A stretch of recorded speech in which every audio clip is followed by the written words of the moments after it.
Testing 1 2 3 1 2 3 testing 1 2 3 1 2 3 1 2 3 testing.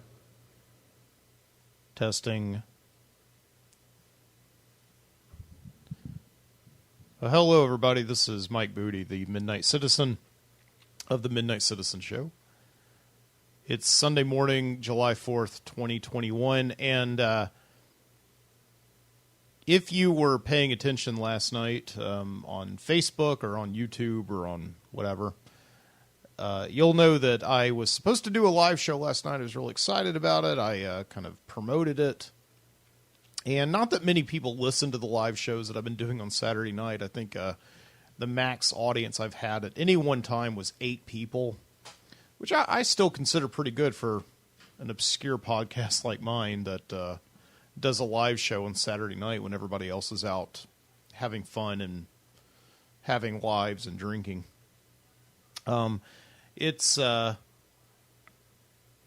still, nevertheless, it's a little disappointing when you're trying to do something and you've got everything set, and then you come into the studio here and ready to do a show, and that small audience is watching. And just everything manages to go wrong all at once. The same exact thing happened to me last summer. I remember I wanted to do a show outside, so I brought all of my equipment. I brought my desktop computer. I brought my mixer, my 14-channel mixer, over to my parents' house, and I went out on the porch because I was house sitting. And I was going to do a really nice summer show out on the deck, and everything went wrong, and there's nothing I could figure out. And I think the same exact thing happened last night as happened last year. I used this program called the Open Broadcasting System, which you may be familiar with, and I've always really liked this program. It allows me to essentially produce an audio-visual experience, complete with logos, and it mixes in the music really well, and gives me video to display, and it's just a really seamless experience, and I've always really enjoyed it. But occasionally you will have nights like last night where just there's something that is not computing. Everything is working the same as it always is. And it just wasn't working last night. And I worked for about an hour and a half to try and get it ready. And I sent out a Facebook post finally that just said, there's probably not going to be a show tonight. I'm sorry. I didn't get any response on it, but that's okay. If you're like me, you'll see people post things on Facebook and you'll just be like, okay. I mean, you won't actually write a response. But if you saw it last night and you were ready to watch me or whatever, you were ready to listen to the show live, I'm sorry about that. There was just technical issues. I couldn't handle it. So, anyway, getting to why I'm coming to you right now. So, in keeping with just trying to keep the show going, I am going to post a show from the archives. This is the exact thing I did last year when I had technical issues. I did not do a new show. I posted a show from the archives. And, of course, the Midnight Citizen Show is something that I've been doing now since 2010. And I should have a lot more shows than I do, but there were just a lot of times where I kind of took some time off. But nevertheless, I went into the back issues, which you can find at mikebooty.com/The Midnight Citizen.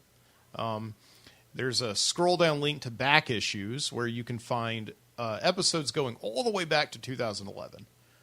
All the shows from 2010 are lost forever because I did them on a very old computer that I have. I did not realize the value of archiving to the cloud back then, so therefore all those episodes from 2010 are on a hard drive somewhere. I have no idea. It may be in storage in Mississippi right now. I have no idea. But anyway, so all the way back to 2011. So I found an episode for you from 2000 and 15, July 4th of 2015. So exactly 6 years ago today, I found an episode. The Midnight Citizen 126, the episode is called Interviewing Fireworks. And I was looking through the show notes for this. So essentially what it says is it's an episode that is 2 hours and 7 minutes long. Join Mike in the studio on a Saturday night. That's the same room I'm in right now.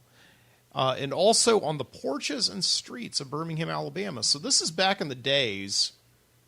I'm not saying back in the days. I mean, I may still do shows like this in the future, where I would mix up studio recordings with field recordings for a complete kind of experience. And I would basically record in the field all through the week and then come in here into the studio on a Saturday night and do a live show, but also, mix in things that I had recorded that week. So it says topics include Happy 4th of July, interviewing fireworks. It's probably like last week where fireworks I live in a downtown area of Birmingham, Alabama, so fireworks are just like a constant thing throughout the entire month of July. But the Dick Tracy Watch story, sarcastic Americanism, I got a new coffee percolator. That sounds exciting. Podcasting and misconceptions. So I think I do a whole rant about podcasting, I'm sure. Awful movie trailers and Jurassic World review. So this movie Jurassic World came out, I guess, 6 years ago, and I talk about it. That's not a movie I would go see today. And much more, okay? So music for this episode is from the Midnight Cassette System. This is when I was still playing.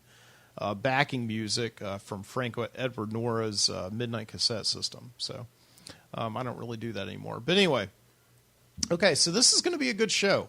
And, it's timely, so it's July 4th, 2015. I wanted to find a show from this day in Midnight Citizen history, I guess. And I will get back to fixing and working on the OBS. It's going to be a whole system. I really did feel like in that movie Apollo 13, trying to fix just engineering problems last night, although the stakes were not nearly as high. So anyway, okay, enjoy this show, and I will be back again, I promise, next week in some kind of form. If I don't fix technical issues, I will do a field show. I don't know, okay? So enjoy the show, and happy 4th of July, everyone. Thank you.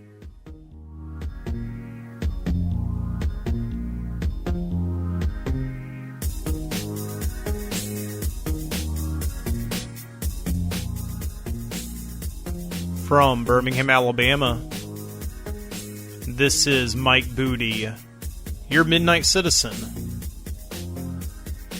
Welcome to the show.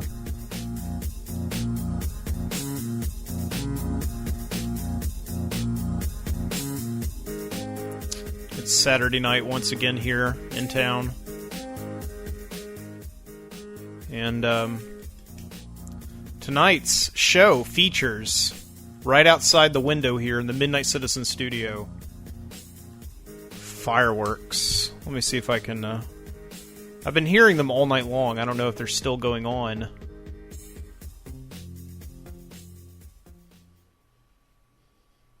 Do you hear anything outside?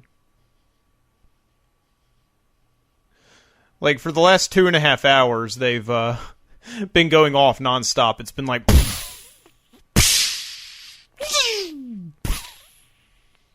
And as soon as I, begin the recording, it all dies out. There's nothing. Well, whatever. I just...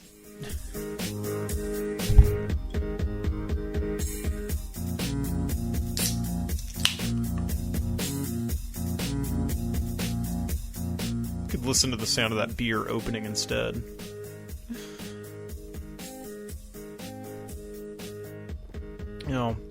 What can I say? It's, I did a recording earlier. I got plenty of fireworks on audio, and I'll play that recording for you in a few minutes. It's about a 25-minute retrospective, or introspection, I guess you could say, on what it's like to live in America in these uncertain times. I wouldn't go that far. But, I just heard one. Did you hear that? Oh, yeah. I wonder if we could interview a firework on this episode tonight. What's it like to be a firework? That hard, huh?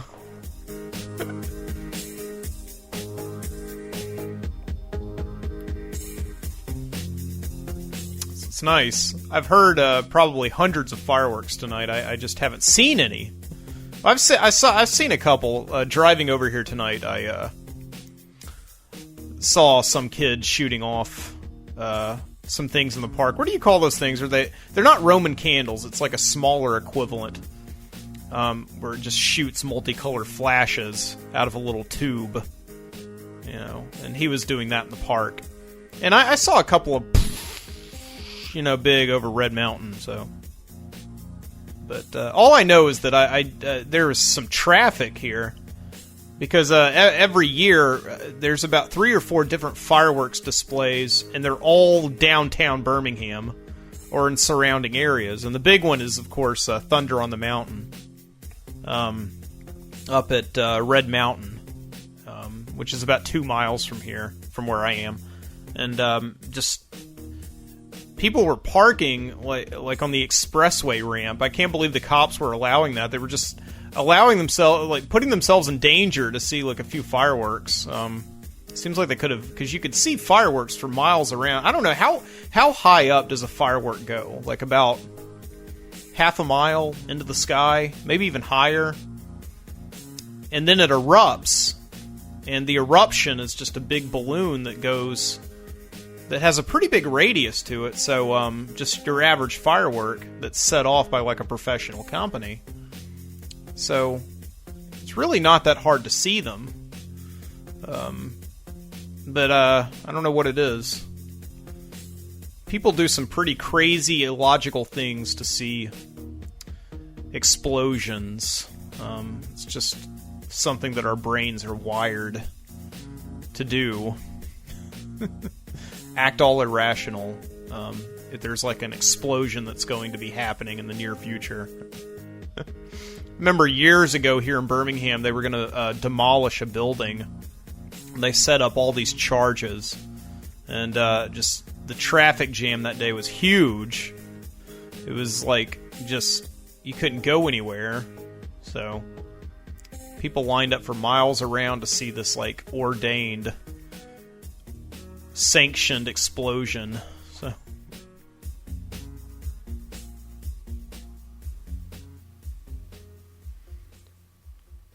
but I don't know what to say. Happy 4th of July. I'm sure I'm going to say that a lot more within this broadcast. But glad to be back in the studio. I didn't do a show last week, and I feel bad for that. I was fully intending to do a show, but I went and saw that Jurassic Park movie last Saturday, and I didn't get home until after midnight.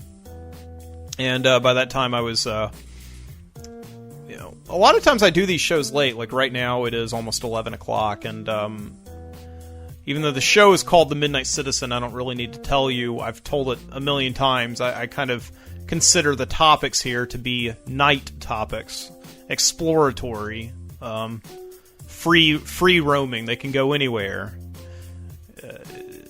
The midnight in the title, The Midnight Citizen, does not necessarily mean I have to do it at midnight. I tried doing that for a while, but it never worked out.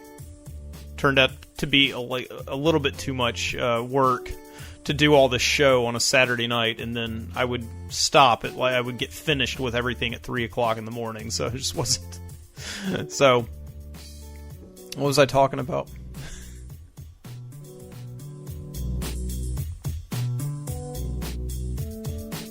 Excuse me, I got a text message just now and turned my phone off.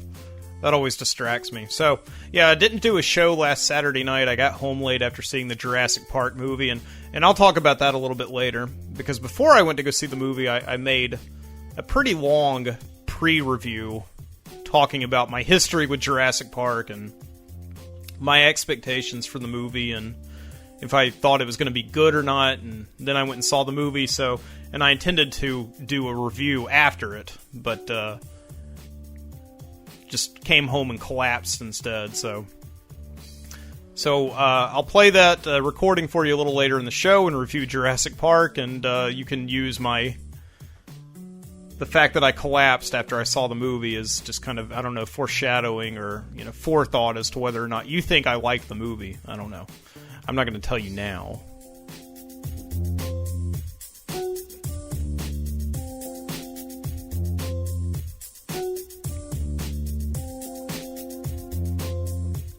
So let's go ahead and get into some topics and talk about it. The main thing which I wanted to get to tonight is that a very painful memory was drudged up for me last week by a friend of mine, Jason, who posted a photo on Instagram of this Dick Tracy watch that came out when the movie came out, the Warren Beatty movie from the early 90s with Madonna and Al Pacino played... who did Al Pacino play? What was his character's name? Dustin Hoffman played Mumbles. That's who I really know because that's tied to this story. It's a mandatory requirement of the story that I know who played Mumbles because... Mumbles was very much on my mind. What was his name? Mumbles O'Malley. So Jason had this Dick Tracy watch, which he never removed from the packaging. He never played with it because he was much older than me. I think Jason is about 4 years older than me. And when the movie came out, I was about 8 years old, so that would put Jason about 12. And this cheap plastic watch was something I really wanted because I liked the idea of it. It's the same reason that people are buying the Apple iWatch or the Apple Watch today. Just this ability to have all this technology on your wrist. And this Dick Tracy watch, even though it may have not worked the way it worked in the movie, led to this fantasy of being connected outside of yourself, to be able to push a button on this watch and communicate with someone and be important. And I thought that if I could have this watch, I would be able to at least have that feeling about myself. And I was pretty sure at like the age of 8 that I was not going to be able to like communicate with the police commissioner or somebody. But it was just that hand-to-mouth motion, hit the button, lift it up to your mouth, talk, maybe put a finger over your ear so that you could like zone out everything around you and hear the watch better. And it was very interesting to me. And they were giving away these watches on this local cable show, the Kids Club. So like, that was still, in the early 90s. Not all television was really syndicated yet, or they would have these kind of kids shows in the afternoon where it would be like a host, like a local host, coming on from the studio atop Red Mountain, which is 2 miles away from me. And it would just be this kind of geek. I remember he just wore glasses. He was just kind of like, he just had this kind of geeky look, and he was talking to teenagers. He was probably, well, not teenagers. He was a teenager himself, but he was probably talking to kids. Kids like myself. I would sit there during the summer in the afternoon when I was out of school and watch cartoons. And this guy was hosting them. And around the time Dick Tracy came out, they showed a bunch of Dick Tracy cartoons from like the 40s. I don't know if these were like Max Fleischer cartoons, because I know he did. Max Fleischer did like Superman and stuff. I had an opportunity a few years ago. I'm going to look that up while I'm telling you this. To meet Val Valentine, who did a lot of early rotoscope work for Max Fleischer on like Gulliver's Travels and stuff. So I don't know if it was Fleischer who did the. See, this was 1961. Just pulling up the Wikipedia page. Dick Tracy was a Chester Gould comic strip crime fighter. Original syndicated run. It was pulled from syndication in the 70s. Okay, but who did it? Executive producers Peter DeMatt, Henry J. Saperstein. So I'm not seeing Fleischer's name on any of this. And I think Max Fleischer was really a little bit before that, right? Like he was like in the 30s and the 40s and all that. Maybe I'm probably getting this totally wrong. I'm not really up to date. I'm not an animation buff, but nevertheless, the Dick Tracy show, and they would show it on the Kids Club on WTTO 21, which is now the Fox affiliate here in town. And I would just watch it every day because I was obsessed with Dick Tracy. I think I saw that movie like 3 times. And they would do little prize giveaways. So, and one of the prizes was this coveted Dick Tracy watch. Like, I'm looking at a picture of the cartoon Dick Tracy talking into this watch. There's like little lightning bolts coming out of it to like signify voice, you know. So, and they would always ask you trivia questions. And so I would watch it every day, and I would always get there late. Like I never got the trivia question, or I just could never get to the phone in time. So I was telling my mom about my plight one day at breakfast, and she said, "Okay, I'm going to set this up for you. We're going to get you a phone, and we're going to what time does the show come on?" I'm like, "I don't know, 2:30." Like, "Okay, we're going to sit you down in front of that television. We're going to get you a phone right there. I'll watch it with you to make sure that we pick up on everything that's going on in the episode so that you'll be able to guess the trivia. And we're going to set you up." So I said, "Okay, let's do it." So that 2:30 comes, and we're really zoned into it. Like, I don't know if I'm taking notes or anything, but I'm really paying attention to this episode. And finally, toward the end of the show, and they really do this obviously just to get you to keep watching so that they can advertise all the toys and breakfast cereals to you and everything at the break.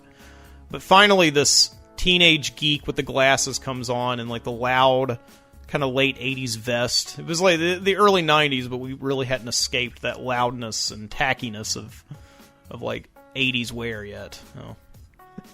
Oh. So the question was very, very simple.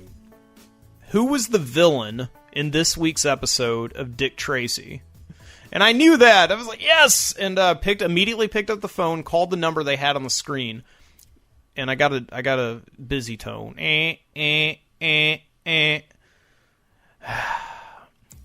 Hung it up, dialed it again. One busy tone is not gonna like deflect me.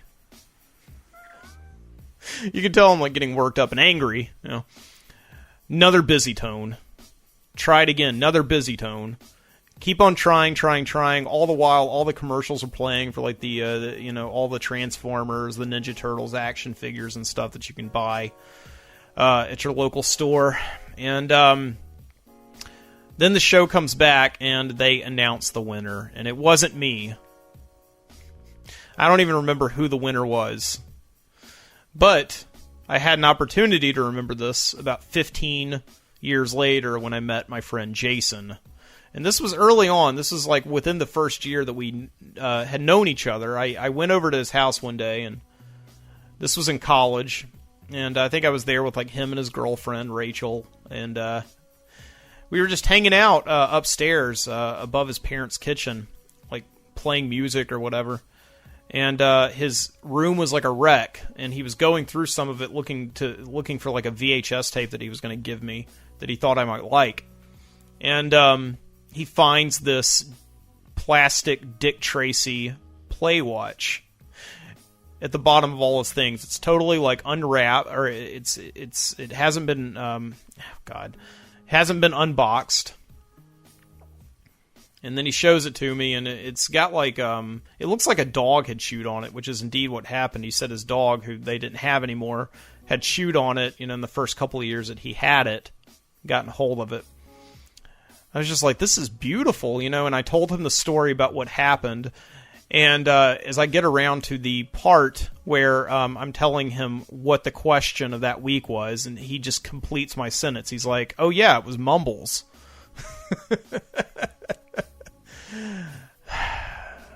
said, are you serious? Like, that's actually the question. Like, you're not just playing with me here. And he's like, no, seriously. I was watching that week. The question was, who was Mumbles O'Malley? Or, I mean, who was the villain of that week's Dick Tracy? And he said Mumbles O'Malley. This is like, Jesus Christ. So, of course, time has a funny way of distorting the facts and the figures, but to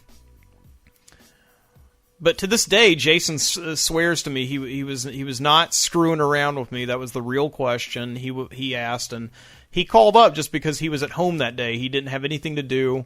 He knew he was never going to play with a watch. He just wanted to call up and win something, and I got so mad. At that same time, in the same universe, about 20 miles away, Moody, Alabama, I was sitting there.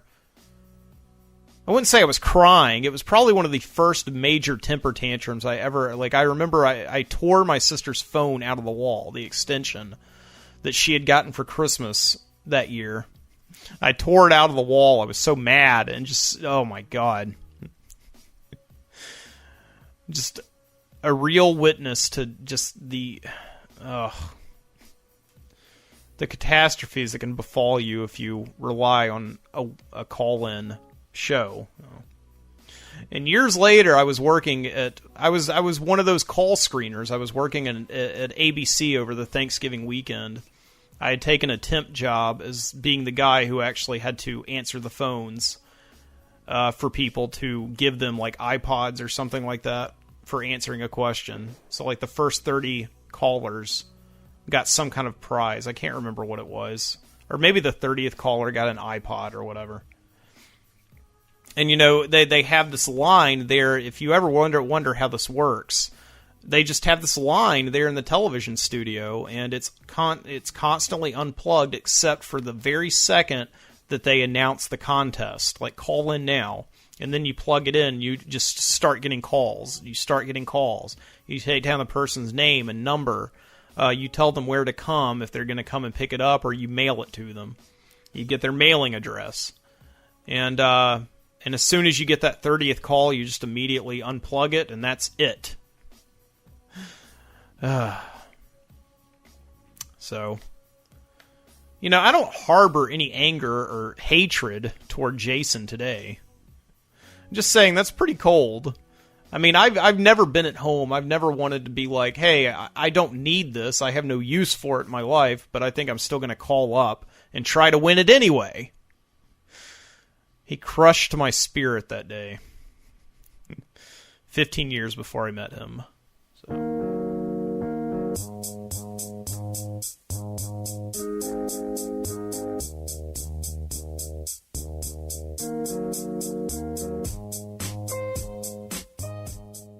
Alright, so fireworks I think have officially stopped. I haven't heard one in quite a while, so... Still on this Dick Tracy Wikipedia page, and there's number 3, controversy. There's a controversy section about the old Dick Tracy cartoon show. What is this? The Dick Tracy show was pulled from syndication in the mid-1970s and mid-1980s. It was not seen for years afterward because of its perceived racist undertones and use of ethnic stereotypes and accents. The show resurfaced on television in 1990 to coincide with the release of the feature film. So I was like part of the first generation to see that show in over like 20 years. The show, as well as in 2006 on pay-per-view. The cartoon appeared on various independent stations across the United States in June 1990. That's where I watched it. To coincide with the release of the live-action feature film, as previously mentioned. Asian and Hispanic groups started charging the characters Joe-Jitsu, a Japanese-Chinese bucktooth character, and Go-Go Gomez, a sombrero-wearing Mexican, were offensive stereotypes. 2 stations in Los Angeles removed the airings, and edited episodes were then sent out, while one station, KCAL, Channel 9, who at the time were owned by Disney, continued to broadcast The Dick Tracy Show until July 4th, 1990. Hey, look at that. What was that? That's 22 years ago? 25 years ago? I can't do math. So, Henry G. Saperstein, then the chairman of UPA, stated, "It's just a cartoon, for goodness sake."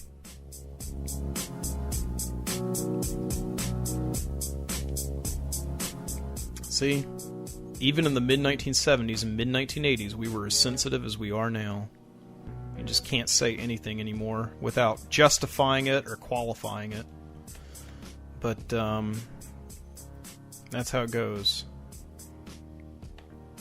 See, I can say anything on this show because not many people listen to it. If I suddenly started blowing up, I'm sure I'd have to appease advertisers or... Oh, look at that. I just heard a firework go off. Okay, so I guess they're still going on. They're just trickling off. So they're like, right now they're loading stuff back onto the truck at the fireworks show. They're like, hey, I didn't see these back here. We'll pop them out.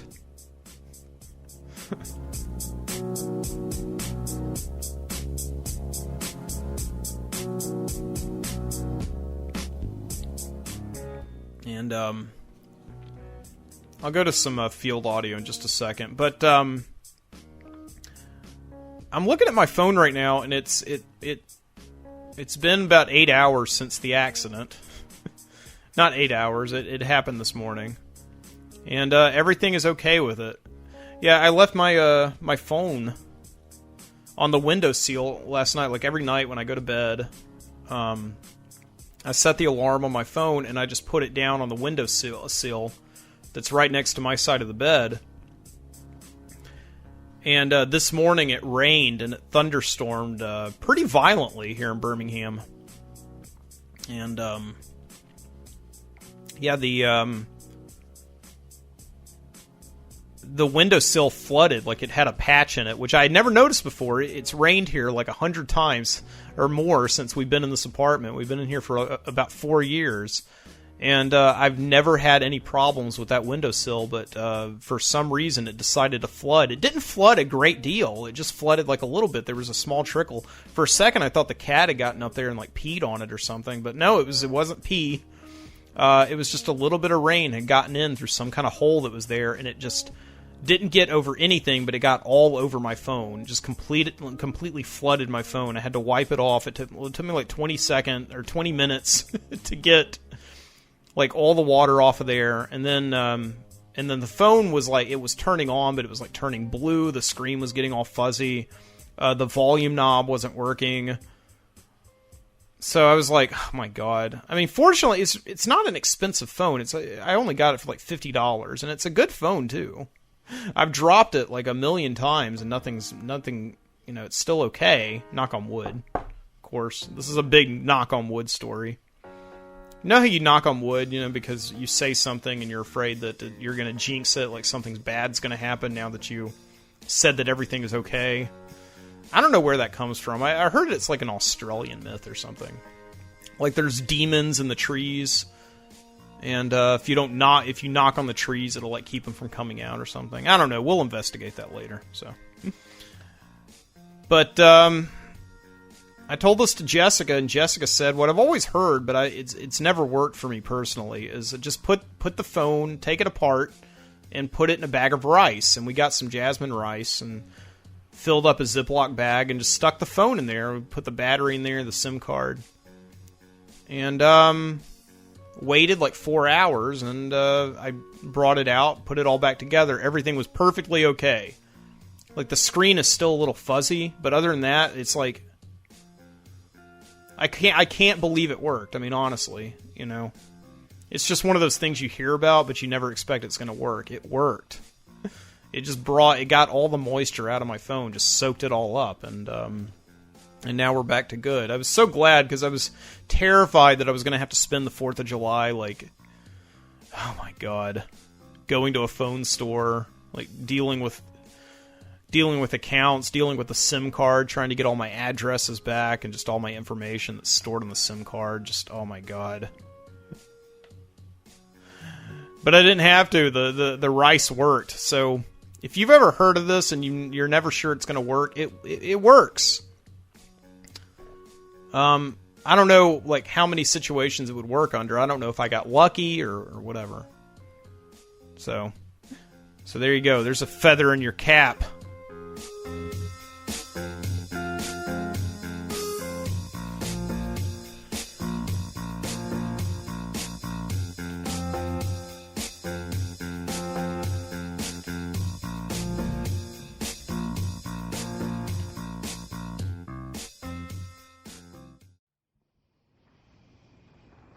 I'll wait for it.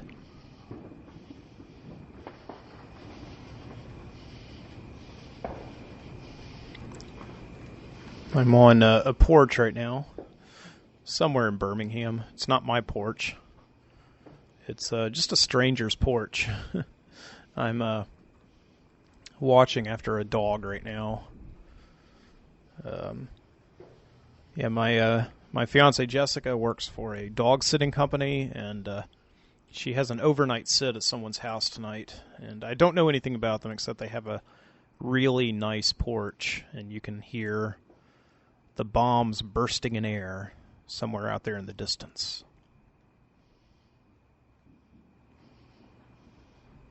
I can't see any of those bombs, those fireworks. I just hear them. I don't know where they are. Of course, the big show, the Thunder on the Mountain, that goes on atop Red Mountain here in Birmingham, starts at 9 o'clock, and you'll be able to definitely hear those fireworks anywhere you are, and probably see them too. It's just one of the biggest fireworks shows in the southeast. I don't know if I've ever officially gone to it. I've kind of parked at strategic locations and looked up. I've never actually gone up to Vulcan before and actually parked and gotten out with like a blanket and watched the fireworks before. So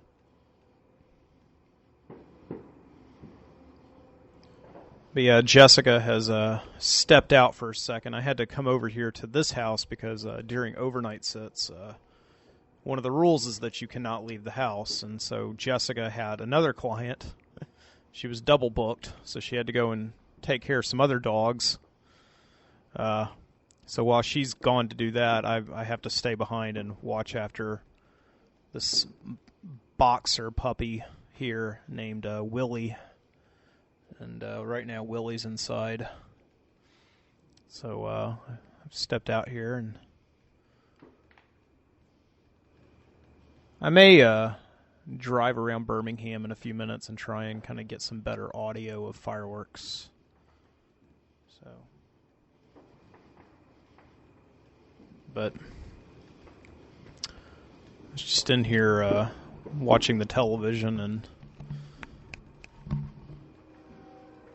watching King of the Hill on Adult Swim, which I don't really like most of the shows on Adult Swim.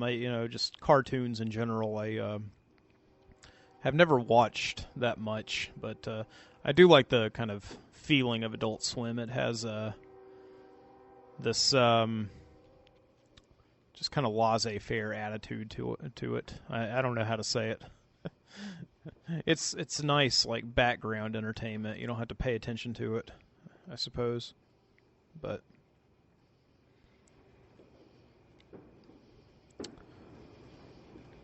yeah, the 4th of July is always been a nice holiday. I enjoy it because you don't have to do anything for it. Holidays can be stressful sometimes, like Christmas and Halloween, because they sometimes require like a lot of work. Like at Halloween, you have to put like a costume together, or choose which party to go to at Christmas time. Of course, there's just emptying your bank account, buying gifts for people. But the 4th of July, you really just have to kind of kick back and relax and enjoy the day. Maybe watch some fireworks at night. Throw some hamburgers on the grill or something. It's just a great way to celebrate the fact that you don't have to kind of work in all these like horrible communist labor camps or whatever. We're not someplace else where we're just forced to do these terrible things to appease the government. We just have to. It's really tough to talk about like Americanism anymore without sounding sarcastic or ironic or whatever. There's a lot of like false or ironic Americanism going on right now. Prime example is I was just watching Adult Swim, and there was a commercial that came on for Hardee's, and they were introducing some kind of new hamburger where they actually like put a hot dog sausage like within the hamburger as well as bacon, and they just stuff it. It's like a 6-foot high hamburger. It's huge. And they said, why did Hardee's decide to put a hot dog bun or a hot dog on a hamburger?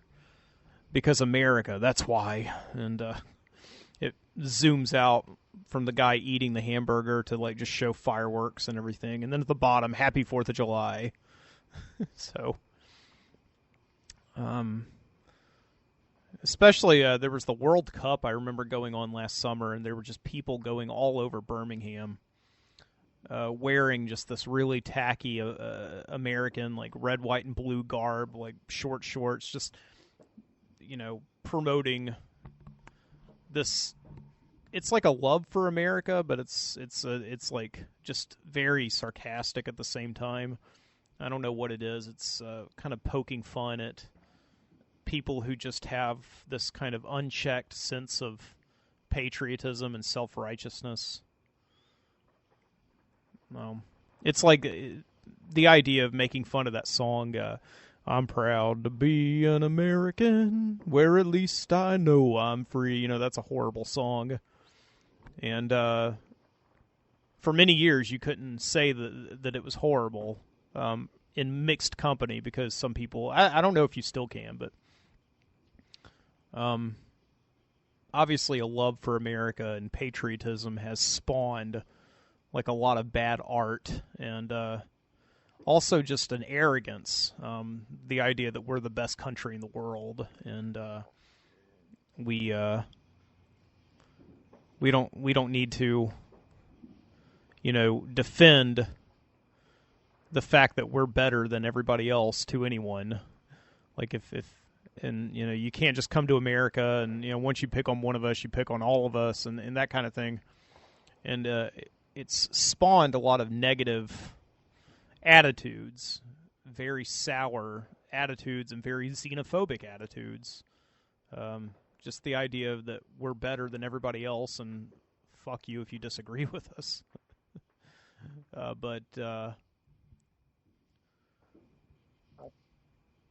So now I think there is this backlash of the younger generation, like people my age or people younger who are rebelling against that. Like they still have a love for where they live, but they're rebelling against all of this unchecked, arrogant patriotism and xenophobic attitudes and all that. So you hear that? I think a lot of that also has to do with the fact that we're at war right now, aren't we? we still have soldiers in hot zones, but it's always been a very unpopular effort. It's met with like a lot of controversy, and most of the wars, like since I guess World War II, have been kind of unpopular. Korea may have been the last war where everybody was just on board with that. Like, yeah, let's go stomp out communism, and or let's go stomp out fascism. Like that's just something that you can't that you have to agree with. We're gonna. I mean, going to a foreign land to squelch this one tiny country, Germany, who was trying to take over the world, and that sounded like a silly idea, but once they started killing millions of Jewish people, then it became like a good cause, and we won it. I don't know why it took us like 4 years to win that. It's just Germany is a very small country. But I know that they had like Japan and Italy and all those guys on board, so But and then Korea, that whole thing was because of communism, right? My grandfather was a POW in Korea. He apparently came back from Korea weighing something like 78 pounds, like something ridiculous like that. So, but then you had this Vietnam thing, and that's like, I guess, because that happened after JFK was shot and Martin Luther King was shot, so there was like all this horrible strife going on, and meanwhile we were sending people overseas again, and it didn't, I guess Vietnam wasn't, like, there was bad public relations, like it wasn't really communicated why we needed to go over there. And then I know there was this whole thing about the Pentagon Papers or something where it was like this leaked document that proved that the Vietnam War was just unwinnable and it was just going to go on forever. And then the whole Watergate thing happened. So suddenly it wasn't like everything leading up to the 1960s where people were just kind of not checking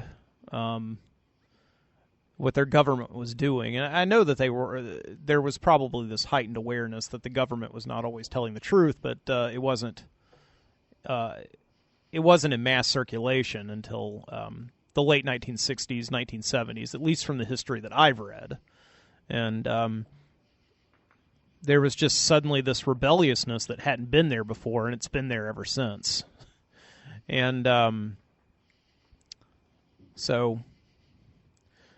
and my generation, like, I'm 32, so I don't know what you want to call me. Like, if I'm a millennial, I'm not sure. I was born in 1982, so I was born right at the very end of the Generation X, I guess. Like, I think my sister, she's 36, so she's Generation X wholeheartedly. She was born in 1978, but I don't know what I am. Really, Generation Y, Generation Millennial, I don't know. I was the last generation to not to not have the internet at any point in my life. At some point in my life, I'll definitely say that. So I know that at least. I know what it was like to live without the internet. I don't really remember it very well, but so. But we just have this very real cynicism, and I know it's carried over from Generation X about anything that our government does, and we have a definitive attitude against being told what to think. Like just because we're America, I mean, we don't want to be told. By the older generation that we're impervious, that we're perfect, and we have just an inherent dubiousness against just phony patriotism and unchecked Americanism, and doesn't mean that we're not Americans. It's just that we kind of display it in ways different than others, and obviously everybody's different, and not everybody thinks like what I'm saying, and I don't even know if I think what I'm like the way that I'm saying. I think most people are really more like they're like me, where I just kind of go day to day. I live my life. I worry about my problems, and I don't have this just connectivity to my country. I love living in America. I wouldn't want to live anywhere else in the world, and particularly I love living in Alabama. We've got our own problems here in Alabama. I mean, most recently with the Confederate flag issue, and people outside of Alabama may label us like rednecks or bigots or whatever, and that's their problem. I'm not a redneck. I'm not a bigot. I just live my life, and I kind of wish, I just want other people to live their own lives. Don't impose on me. I won't impose on you. And I feel like that's the way most people are. They're maybe not like that when they get on social media, because people tend to have hot buttons these days. and they go on Facebook looking at something, and it offends their sensibilities, and they go off and on them, and but in real life, I mean, in day-to-day interaction, most people are really just passive. They just want to get through their days, and they want to go home, and they're not loud about their opinions, and they help each other. So I don't know if this is making any sense at all, but yeah, happy 4th of July to you.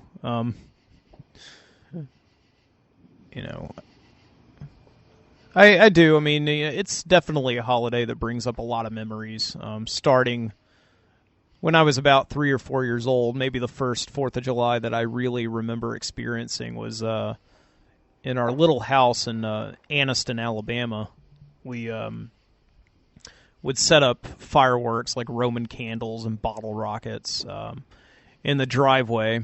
And this is just my earliest memory of the 4th of July where my dad was setting up some kind of firework. I mean, I think it was like a firecracker. It was one that just kind of fizzles around on the pavement and then goes out.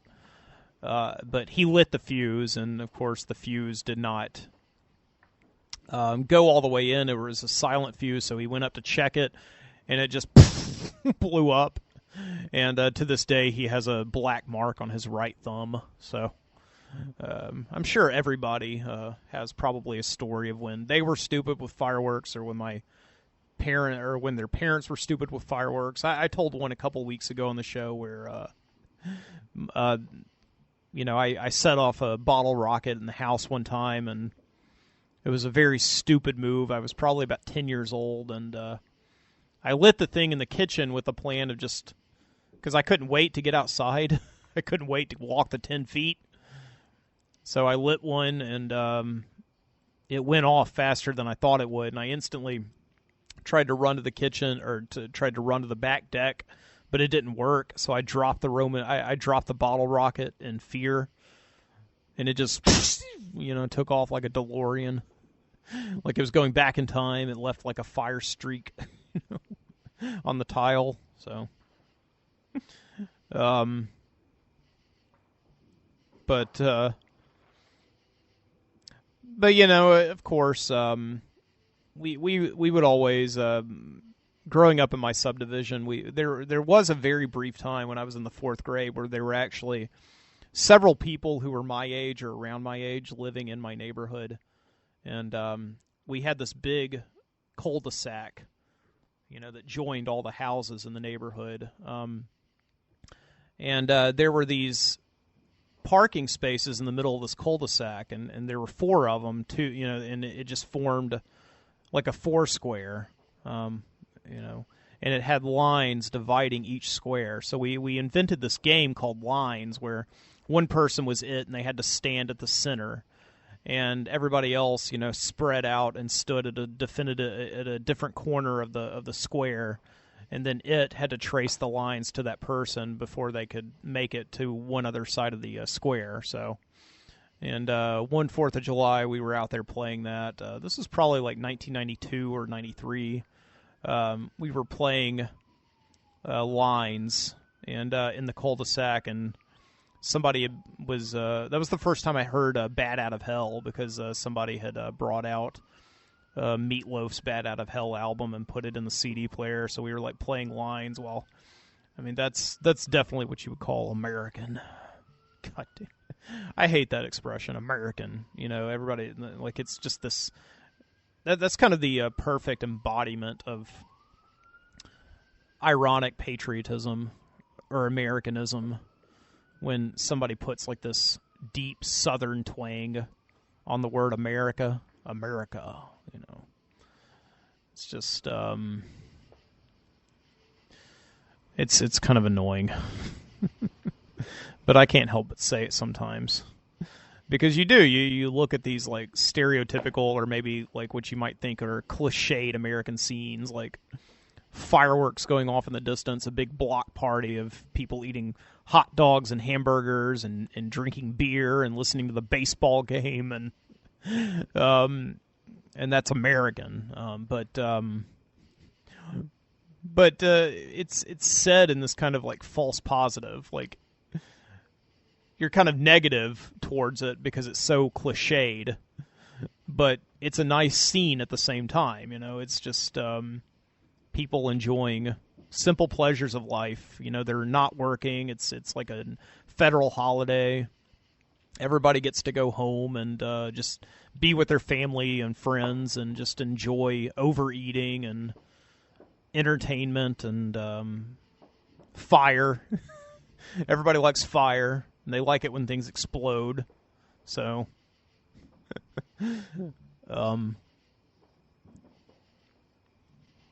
it's very strange because, like, I was going around with Jessica today, and we went to I had spent most of the day in the house because I had to get some work done.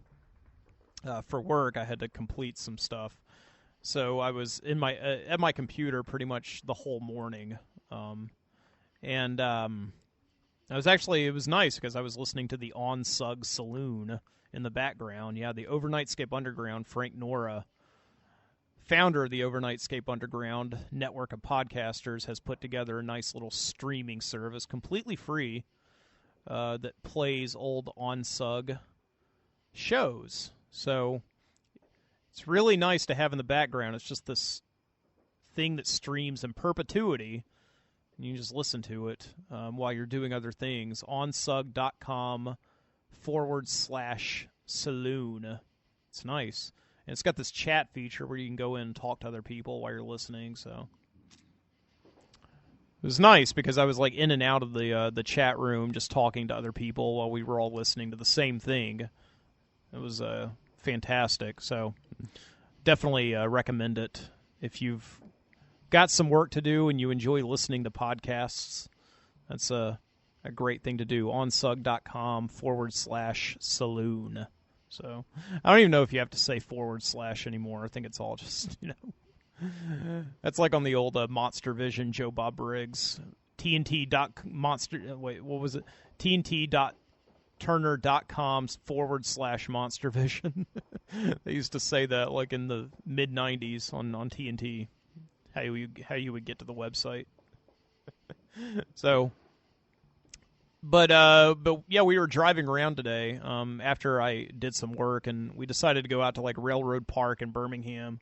If you're not from Birmingham, you don't know what I'm talking about. Railroad Park is this really nice, just urban green space. I would say it's about 20 acres or so there in Birmingham, right between the south side and the north side. It's right in the middle of the city, and I would say it's kind of like Central Park. Not as big, but just this nice communal place. And we went there, and we got some lunch and walked around and fed the geese that were on the lake and stuff, and walked around there. And then we went to Starbucks, and every place we went, we saw people working, and they just all looked miserable. Like, we went to Starbucks, and I mean, I swear, I think the girl only like said hello to us because like her manager was standing right there or something. Just like, that's most places you go now. Just like employees look at you just with outright hostility. Like they really want to like kill you if there were no like social contracts in place preventing them from doing so. So they just like everybody just looks like they want to hurt you.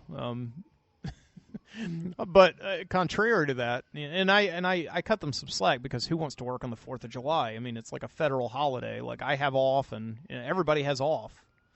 But still, like people get out on the 4th of July and they go places, and there's got to be people to work at those places to kind of keep things going. But yeah, we went to this one Winn-Dixie to get dinner earlier, and strange is like all the associates. I've never encountered this at any grocery store before in my life. This is a first where every single associate we passed like said hello to us. They were all like so nice. Like this one guy, like I swear he was unpacking boxes. He was a stock boy. The stock boys never have to say hello to you. They're not on the floor. they're not customer service, but he's still like, he put down his packing knife or his box cutter, and he turned to us. He's like, "Hi, how are y'all today? Happy 4th of July." We're like, "Okay, happy." So so crazy that you like. I mean, I guess it sort of fits. And this Winn-Dixie, it's like a flagship Winn-Dixie store. It's not like all the others where it's just this cold industrial warehouse with a bunch of food in it. It's just this very nice store with like a gourmet foods section and a nice wine selection and just huge selection of beer. And it had this butcher, and it's very nice. So, and their thing is to kind of, because Winn-Dixie is the classic Southern supermarket. They've been around for years, and their thing is just to promote this 1940s, 1950s idealism of this just American small town supermarket. So they were very helpful and nice. But what else? I may let that be it for right now. I'm gonna waiting for Jessica to get back so that I can. Hopefully the dog has calmed down in there. It's like a puppy. It's just got all this puppy energy. So I like just put him inside to let him cool off. So hopefully he's kind of back to normal.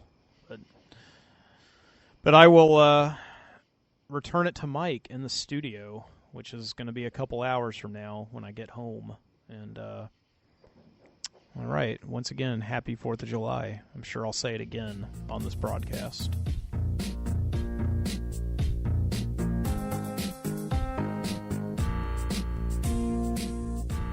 And yeah, happy 4th of July. Once again, thank you, Field Mike. Mike in the past. I appreciate it. So, yeah. And the fireworks are still going on outside. Just before, at the very end of that recording. Because I play the recording all the way through. I don't just, I may say some stuff in the recording that I want to add on to. But yeah, just before I finished that recording just now, there was just a loud bang, like, it scared me, it scared the dog. Just, it's crazy, it's midnight. It should be over by now, but no, they're still going strong, So, welcome back to the Midnight Citizen studio on this Saturday night. And that gave me a good chance to go get some coffee, that long recording. I hope you enjoyed it as much as I enjoyed the opportunity. I'm drinking this Obsidian blend from Caribou Coffee, real dark, thick coffee. But I gotta tell you, it doesn't compare. It does not compare to the coffee that I had yesterday morning. I got a percolator this week, and I've never had percolator coffee. You just put some coffee in the basket, some ground coffee, and then you fill it up with water, and then it steeps over the stove, and it makes just it made probably the thickest, deepest, richest coffee I've ever had in my life yesterday. It was delicious. I'm a big fan right now of percolator coffee. And I would have made some just now, except it's kind of a process to clean it, because you have to clean the basket really well, and it makes like 8 cups, so you have to clean out the entire carafe, and we made some more this morning. But I don't know, the night is young. I may make some more coffee a little later on. So, but I've definitely graduated in the past few years to just a true, like, coffee fanatic person. I never used to drink coffee. It just was always, it never registered to me as something that would be enticing. But, I don't know, it really started right around the time I was in graduate school. I started graduate school about 5 years ago. And it just became something nice. You go home and study at night, you put on a pot of coffee. And I've become a big fan of just figuring out new blends, new ways to brew it, new ways to make it. And we've got all these different methods. I mean, obviously there's the old instant coffee. You just put some coffee in and put like little grounds in there, and it just fills up. And you can French press it. We have a French press. That was a big deal the day we got that about 4 years ago. And then we got a Keurig, and love the Keurig. It's just a very simple, low maintenance, self-cleaning way to make coffee. And we've got the good old-fashioned... We don't have the electric coffee pot anymore. I take that back, because I took that to work. And I don't work at the same place at work that I do now, and just kind of left it to the people who inherited my position. And I don't know what has become of that electric coffee pot. I should probably go and see if I can get it back, because it has a lot of meaning. Because that's the coffee pot that I actually really started drinking coffee on. It made terrible coffee. It was all watered down, but yeah, the old-fashioned just electric coffee pot, that is my least favorite way of making coffee. It's just very practical and just immediate, and it doesn't honor the coffee. But then the percolator, that was just... And I don't know, because it's a new experience. That's why I like it so much, but I just enjoy it. And it's very accessible, too. Like, of course, I went to Walmart the other night to get a percolator, and they didn't have any with all the other coffee makers. All they had were, like, just electric boiler coffee and Keurigs. Like, they were not selling any percolators. I had to go to the camping section to get percolators. But that's exciting, because I go camping a lot, and I can take the percolator camping. It'd be very easy and accessible way of making coffee at the campsite. So I'm very excited about my percolator.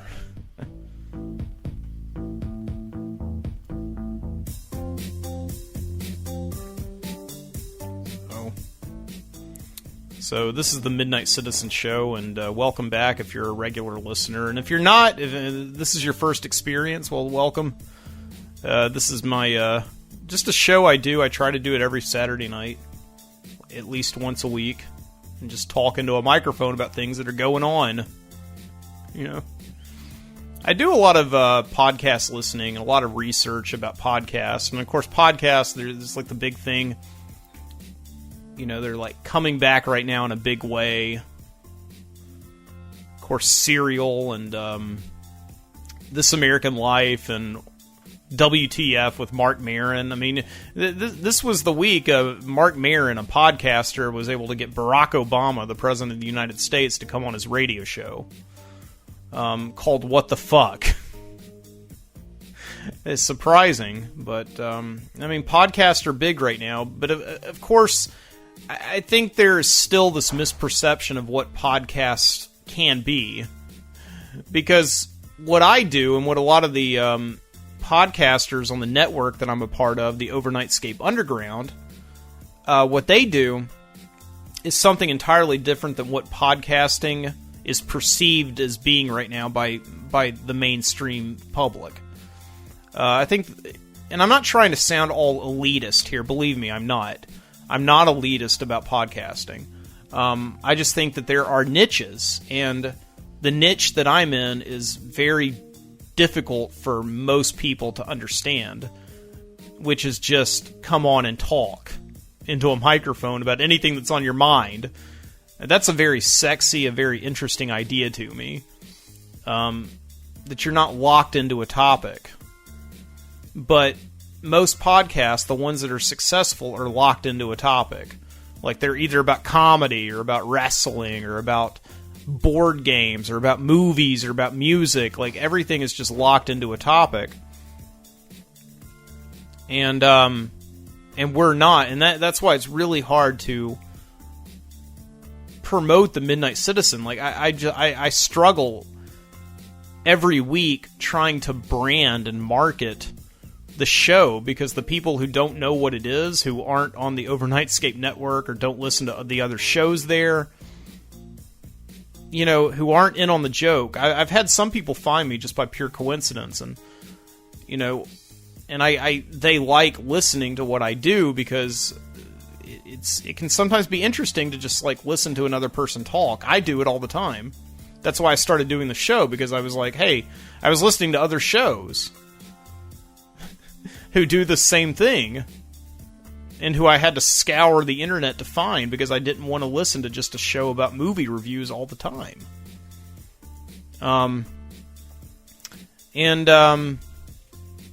People enjoy doing that, but it's really hard to find shows like this because you can't just go on to Google and type in podcast about everything. I try to narrow it down in the tags every week and the ID3, but it's always a problem. So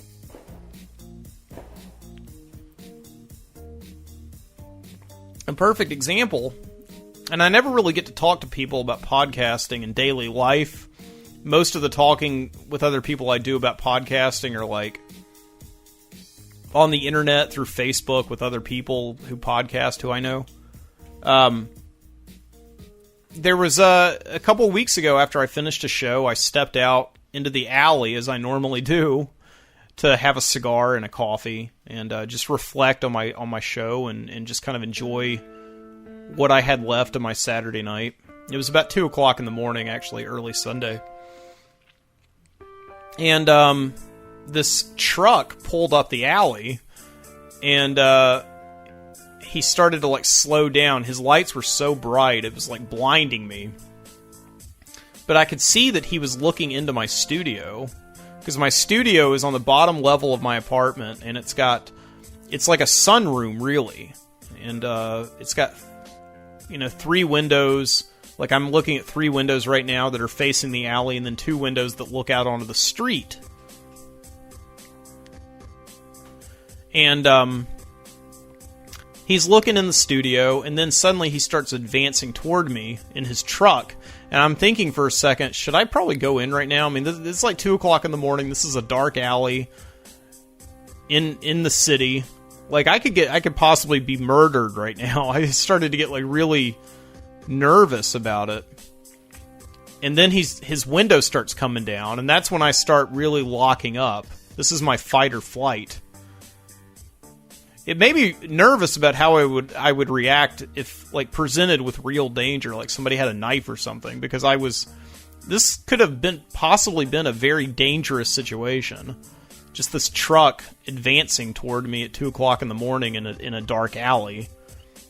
And I wasn't leaving. Like, what does that say about me? So I guess I would stay and fight. I don't know. But as the window starts coming down, he says to me, "Hey man, I'm just wondering, I live down the street. What are you doing there?" I was like, what, in my apartment? He's like, "Yeah, man, I just noticed you got like a microphone set up. You seem to have like a really cool, like you got computers and monitors and I said, and I told him, yeah, I do a podcast and everything. And he has that general response. He's like, "Oh yeah, what's it about?" Because this is the mainstream thing, the idea that if you do a podcast, it has to be about something. And this is a real, obvious question. I mean, I when I got kicked out of the mall, okay, I didn't get kicked out of the mall. I just got asked to stop recording a couple weeks ago. And that by the way, is on my previous podcast where that happens. The security guard in the mall said, "What is it about?" And all you can really do is just say, it's about everything. Because you don't want to say it's like about, I guess you could, about pop culture. Or you can say it's just about living in Birmingham or something. Because he inevitably did ask me, "Do you talk about Birmingham any?" And, so he was really interested to find out about the show because it came to pass. He runs a music production or a music marketing company here in the city, and he was thinking about doing a podcast of his own. So he asked me about, what does it take, like if I wanted to play like some Talking Heads music or some just any kind of commercial music on my podcast. And it was kind of wild because I was able to I had all these answers just from 5 years of doing the show off and on. And kind of having done all my own research, I've sort of, in a way, become kind of a specialist in this kind of thing, in knowing what you can and cannot do. I mean, to me, it comes as like common sense, but I guess to the average person who thinks, if I'm putting a podcast out there for free, and I'm promoting the music that I'm playing or something, like they think that you can get away with that, and you just simply can't. At least not if you want your show to eventually become something. If it's just something you're doing for fun and you're goofing around, then go ahead, play Talking Heads, play Nine Inch Nails, play all of your music to your heart's content. It's just that eventually someday the studios are going to get wise, they're going to pull all of your back archive, and then what are you going to have? Nothing. All that work for nothing. So anyway, yeah, we talked for about 35 minutes there in the alley. He just turned off his truck, and I put out my cigar for a second, just because I wanted to save it for when I was just kind of there alone. And we were just talking. It was literally a podcast alley. Podcast Alley, the old aggregate website. I think it's still up. I don't know. Let me look at the Podcast Alley. Podcast Alley. Yeah, the thing about that cigar is that I have to like really be in a place where I can enjoy it. Like after I do a show, I just want to be able to go into the back alley and just sit alone, because sometimes cigars are so good when you're just there alone and you just have your thoughts I don't know to entertain you. And let me see, yeah, podcastalley.com is still up here, but it doesn't look like it's the same Podcast Alley that I recognize, where it would like rank podcasts and everything. Featured podcast. Like, it's just a very blank website. And it has like a place like featured podcast, NPR programs. See, like NPR is big on podcasts, and everybody says that NPR is saving podcasting. But to me, and this is what I told this guy, I know that podcasting could be anything, any kind of audio that's downloadable, that you can put on your iPod, theoretically, or I know they don't really have iPods anymore, but iPhone or just Android device or any kind of mobile device that you can take and listen to. That's a podcast. But the true term to me means something that originates as a podcast and stays as a podcast. And all these shows on NPR, they originate on NPR. They originate on the radio, and then they just release them from download later on. So that to me doesn't really count as a podcast. And all that. But at the same time, I shouldn't mix words, because the important thing about podcasting is that I guess there's this new awareness of it, definitely with like shows like Serial and all this, like these shows with all this money and corporate underwriting.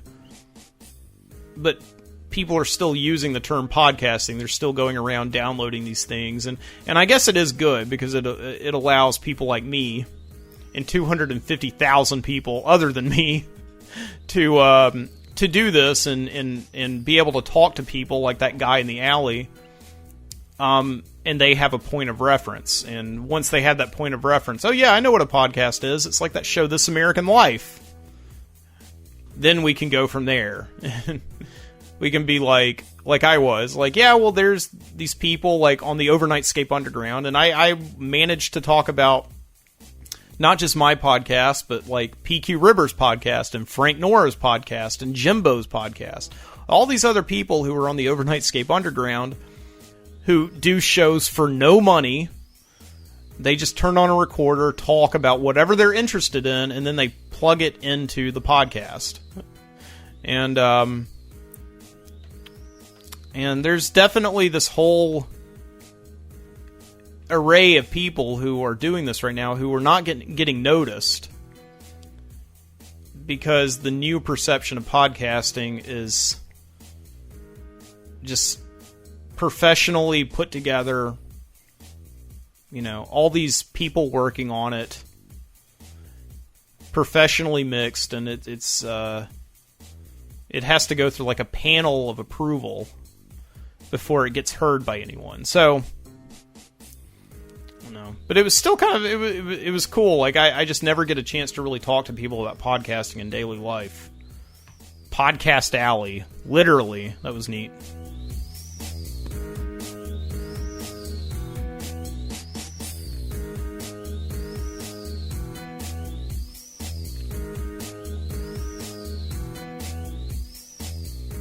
So, all right, in just a second, I'll get to this whole Jurassic Park thing. So, yeah, I went to the movies last Saturday. I've actually been to the movies kind of a lot this summer. Like, I went to go see that Love and Mercy movie twice, the Brian Williams movie. No, Brian Wilson. Brian Williams is the that disgraced broadcaster from NBC who like said he was in combat zones and saving people or something like that. No, Brian Wilson from the Beach Boys. Yeah, I saw that movie twice. I liked it so much the first time. I took my parents to see it because they're big Beach Boys fans, and my God, like, you need to see that movie. It's so interesting. It's so good, and like my friend Dave went and saw it, and he's a huge like he doesn't like most movies, but he's a big Beach Boys fan. And he loved this movie, so. But yeah, it's I don't like to go to the movies that much anymore. I used to enjoy I used to enjoy it so much. That was just a real centerpiece of my life, was being able to go to the movies. And I haven't liked it in the past couple of years, and chiefly because it's become difficult to sit in a theater for a couple of hours and sit through all of these awful, like, just formulaic movie trailers, and just people are in there checking their phones constantly, and just no regard for, like, just all these lights being off, and the fact that just light travels a lot faster in the dark, you know? So it's just, it's just not really an enjoyable experience that much. But I did go to see this Jurassic Park movie last week, just because, you know, Jessica said that she'll pay, and so... And I kind of wanted to see it. I was, like, curious, but yeah, sitting in the movie theater beforehand, I'll tell you this quick thing, then we'll go to the recording. These movie trailers that play beforehand, like, okay, there were something like 6 trailers before the movie. Like, there's always about 6 to 12 trailers that play before any movie. And they really are very what do you call it? Templative? It's like they all follow the same format, and there's just, you know, they've got all this, just the same music, and there's always some stupid punchline at the end of the movie where, like, somebody tells a joke, and it just, like, cuts silent, like, all of the sound drops off of the track for, like, about 5 seconds, and then there's a big explosion, and, you know, oh my God. And it's gotten so bad that I am more attuned to my surroundings when I watch trailers. Like, I almost, like, I'm more interested in hearing what people around me are saying, how they're responding to the trailers. Because you never really hear many people. It's like just blank stares in the theater most of the time. Like, because, I mean...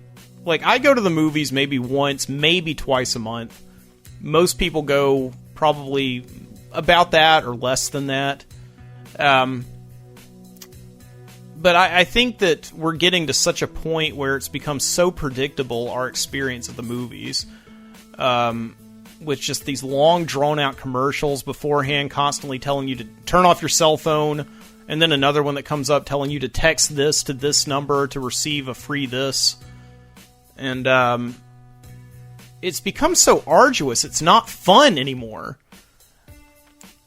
that all we can really do anymore is just try and look for anything else that's interesting in that theater other than what's going on the screen. And I don't know, I listen to people around me, and you know, there's this one trailer, this Ant-Man trailer, that keeps on playing. I've seen this trailer so many times. I think they've been playing it now for about a year in the theater. And, you know, I'm not interested in Ant-Man. I won't go see it. I know exactly how the movie's going to be. it's going to be about a guy who gets recruited by somebody to, be an Ant-Man, whatever. And there's going to be like a clunky sequence where he's learning how to use the suit, and then somebody's going to turn out to be a bad guy, and he has to fight them, and then and then there's going to be a big cliffhanger for the sequel or something. I don't know. I'm not trying to be cynical or anything. This is just how it's gone. These movies have made me this way.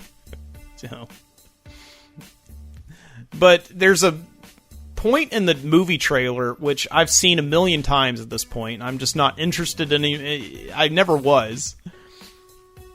But it's this point in almost every movie trailer where, like, some guy, like your hero, displays some level of wimpiness, and then somebody shows him up on it, usually a woman. And there's a sequence in this Ant-Man trailer where, I'll try, maybe I can pull it up and just watch. I don't know. We'll watch it. There's a sequence in this Ant-Man trailer where Paul Rudd, who's playing the Ant-Man, is being trained by this woman. And, I don't know, he says something like, what, are you gonna punch me? And then she punches him, like, hard. And I've seen this so many times now, and it's also like a formula that's followed in so many other movie trailers that you just expect people to just be, like, used to it by now, like, not even notice it anymore. I've got this trailer pulled up, but YouTube's not playing it for some reason. But there's one guy, like, in the theater the other day, like, said something that just made me laugh, like, so hard. It wasn't very crowded in the theater. It was just... Here we go. Let me turn down. The ultimate secret weapon. Let me see. Godlike powers to everyone. Oh, God. Chaos. Michael Douglas. Shot at redemption. Do you? Absolutely. My days of breaking into places and stealing stuff. I've memorized this. What do you want me to do? I want You need to break into place and steal some stuff. Makes sense. Makes sense. Yeah, whatever. Are you ready to become So, a hero? I'll try to reenact this for you. Like what this guy said. You have to learn how to control it. And these are your greatest allies. You're kind of cute. When you're small, you have superhuman strength. You like a bullet. So you need to know how to punch. You want to show me how to punch? Show me how to punch. Oh! That's how you punch. Like this guy, like, so goddamn loud in the theater. It's like, ooh! Like he just was not expecting it. It came out of nowhere. And I think he was sitting alone too. So I don't know. It was kind of a great moment. Kind of restorative. It made me feel a little bit of redemption. Like, it's so cheesy and just so predictable and so half-baked what goes on in these movies that are made these days. But people are still obviously getting some entertainment out of them, you know. And I guess that's all you can ask for, you know.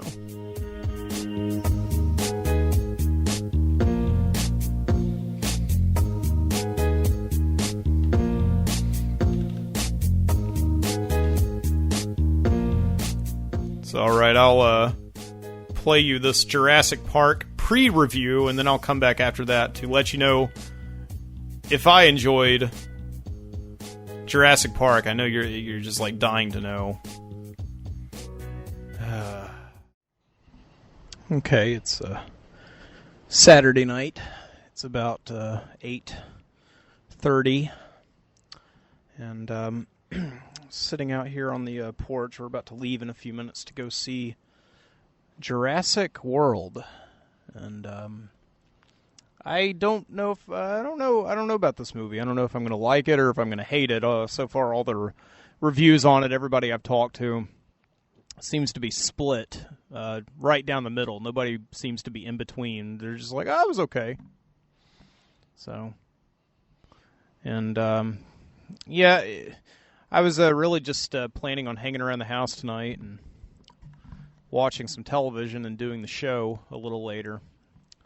But then Jessica suggests that we go see this Jurassic Park. And at first I was kind of hesitant. I didn't really want to go see a movie tonight. And so I'm getting the oil change tomorrow. And that's just like... It's like $56 or something to get the oil changed to my car, and so it's kind of a big expense. But at the same time, I was going over the notes that I had for tonight's show, and I realized I was a little thin. So I think this will be like good filler and go see Jurassic Park. And also, this is a big summer movie, and there's a lot of stars in it, and it seems to be doing really well. It's very rare that you get this big summer movie, even in like the days lately where you just have these movies that are epic, just summer movies. They're like 2.5 hours long, and they're made for $120 million, and they make $200 million at the box office on opening weekend, and it's just so. But this movie seems to be kind of a phenomenon. I wouldn't go so far as to say that it's like in the zeitgeist and it's just ubiquitous in culture. Where just everybody, like I remember when the first Jurassic Park movie came out. I was in the 5th grade, and just everybody had seen that movie by the time school got in. People were coming, just everybody was wearing Jurassic Park t-shirts, and there were just every kids magazine, like Disney Adventures, there were coloring books. I mean, every other book at the book fair that came to school was about Jurassic Park, and it was just a huge deal. And not only that, but it was one of those rare kids movies that just adults seem to really like as much as the kids, and so just everybody went to go see that, and there aren't very many movies like that anymore. I don't think, because because of I guess special effects, the way that they've gone. Every movie, even the really small ones, have huge special effects. So when Jurassic Park came out, it was like this really big deal to see this big moving mean-ass dinosaur up on the screen, and people really hadn't seen much of anything like that before. So, and yeah, there have been a few movies in culture like that in my lifetime. I know Batman was the first really big one that came out in 1989. That was a movie where just everybody had seen it. Everybody was talking about it. I mean, just everywhere you looked, it was just ubiquitous. And Forrest Gump, I remember, was like that also, where everybody was coming to school wearing like Bubba Gump t-shirts. They were giving prizes out at the school fundraiser. Like the kid who sold the most coupon books got like this Forrest Gump prize package of like Bubba Gump shrimp, beach towels, and they got the VHS tape, and it was just people were obsessed with that one. Everybody had the soundtrack to Forrest Gump because it had all these classic rock and roll tunes. So I was reading the other day that this Jurassic World movie passed the $1 billion mark at the box office. I mean, $1 billion. I mean, that's what they would call a blockbuster. I mean, this term blockbuster gets thrown around kind of very loosely these days. In the old days, it was applied to any movie, because movies would open, and they would open in like 1 or 2 movie theaters, and they would have like 4 shows a day. So the demand to get in to see the movie was so huge that people would literally line up around the block, and it would just bust the block. You couldn't walk around the block. It was like imagine like a waistline that was just busting at the seams. That was like the blockbuster, and that doesn't really happen anymore because every movie theater has like 16 theaters within it, and the big movies that come out, like your Jurassic Parks or your like Avengers, they put them in something like 5 or 6 theaters, and they show some 2D, some 3D. So there's virtually, and they have like 8 shows a day, so there's virtually no chance whatsoever that you can go and face it being a sold-out show. I really do not know the last time I went to a movie theater and it was sold out. It may have been about 12 years ago. I went to go see one of the Texas Chainsaw Massacre movies. And there was literally a line to go see it that was out the door. And when we got into the theater, we actually, I was with 3 other people, and we had to split up because we could not find a seat, like 3 seats together. We all had to watch it on opposite end of the theater. That was also that one time that guy, that guy was sitting next to a friend of mine, and like he was drunk, and he was sitting by himself, and he like threw up all over the seat next to a friend of mine. I'll have to tell you that story sometime. But yeah, no, so it seems like it would be appropriate for me to talk about this. I don't really see many movies and do many movie reviews on my podcast, but this seems to be like the kind of the perfect movie to go see because there has been a lot of expectation over it. People have been talking about it. I see people wearing Jurassic Park shirts everywhere, and it seems to have made a lot of money in the box office, and Jurassic Park was a very big thing to me when I was a kid. I loved Jurassic Park. Of course, I was the only one in school. I'm pretty sure that did not go see it in the theater, because at that time I was still like every time I went to go see a movie, my parents had to take me. They were not yet dropping me off at the theater and just letting me go see whatever movie I wanted. That came a little bit later, like in middle school. But I was still in elementary school, so they had to go see these movies with me. And, their argument was that it was going to scare me. It was going to give me nightmares, which, maybe. I don't know. I mean, it was presented to me as a movie where an amusement park opens.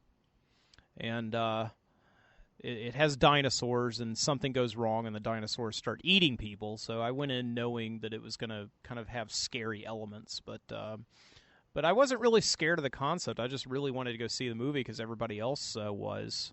So, and my parents did not take me to see it. They just told me it'd be too scary, and I never got to go see Jurassic Park in the theater. I had to wait for it to come out on videotape. But the night that it came out on videotape, I was in the 6th grade because it was the early 90s, so a movie would come out of the theater and it would take it about it would take it probably 10 months to over a year for it to come out on videotape. And when it did, my mom took me to the movie gallery. And they had one of those walls that had 50 copies on it, and all of them were taken but one. I got the last copy on the night that it came out, and we went to Domino's and got like a pizza, and it was awesome. Hey, how you doing? All right, sorry about that. My neighbor came by, and I was got into a little bit of a conversation with her. So where was I?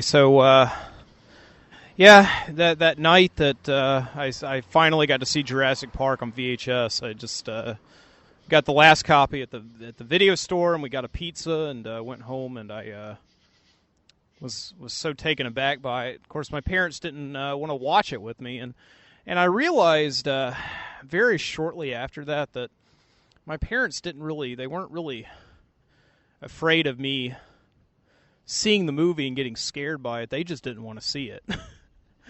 They didn't want to see it, and I didn't have any other friends who had parents who were taking their kids to see the movie, so I couldn't go with them. And yeah, but I don't really knock it. I mean, I actually look I see a very good side to not being able to go see Jurassic Park when it first came out, because when you can't see the movie, nobody's going to keep you from reading a book. So I did get, when I was in the 5th grade, I got the Jurassic Park book by Michael Crichton, and consumed it, definitely read it, and loved it.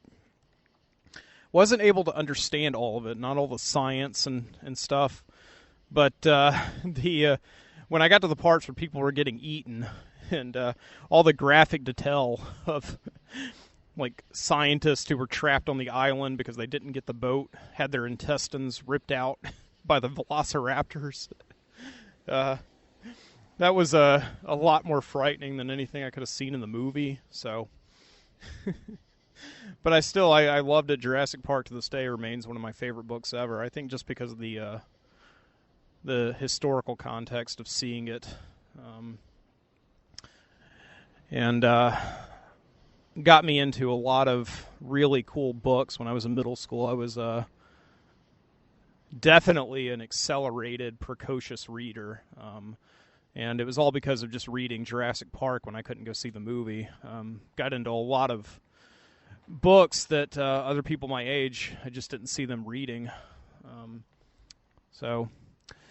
But anyway, but yeah, when I eventually got my hands on the movie and became obsessed by it, I just fell in love with that movie. I got it for Easter. My parents, would give me presents for Easter, and I got Jurassic Park as a gift, and kind of would watch certain scenes from it every day before I went to school. I was just obsessed with that movie. I would watch it probably every day after I got home from school for about 2 weeks, just consuming it and looking at how it worked, and just so excited by that T-Rex attack. I mean, that's one of the greatest kind of scenes in movies, to my knowledge, is just the Tyrannosaurus Rex when all the lights go out and he eats that goat and everything. Hey, this is my neighbor again. It's hard to sit outside and just talk on the recorder because you have so much alley traffic coming back and forth. Just neighbors who want to talk to you, and I like that. It's good. It's good to know your neighbors. The people that you live by. It's better to know them and what they're up to than what they're not up to. And there are a few people who live around here who give you just weird looks, just for saying hi to them and being neighborly. I don't know what that's about. They just don't want to be a part of the whole scene, and I understand that. I see value in knowing my neighbors, though. I see real value in it, especially in the neighborhood that. I mean, my neighborhood it's not dangerous, but it's had its share of shady characters throughout the years, who will come in here and turn their apartment into just like a flop house for all of their friends, and they'll have 8 people, and before you know it, the plumbing in the building is all fucked up, and just you can't get any sleep because people are out on the patio, the porch all night long, and we had a real problem with this guy who was living in the building for a while, who was dealing out of his apartment and making deals in the alley that were right by my bedroom window, and I just didn't like that. Never reported him to the landlord or anything because he never did anything to hurt me or to just make my life unpleasant, other than just kind of being there and just being this total shady creep. Yeah, So, but it's good to know your neighbors who are here consistently, and they can help you out of bad jams or whatever, or back you up if you ever do have to make a complaint against another neighbor. Which, fortunately, I mean, things have not come to a head yet with anyone, and everybody seems to be pretty cool. So that's living here currently. But what was I talking about? Jurassic Park. So yeah, I'll since it was such a big deal to me, I was not interested in ever seeing another Jurassic Park movie because those sequels, man, Jurassic Park 2 and Jurassic Park 3, I saw both of those in the theater, and the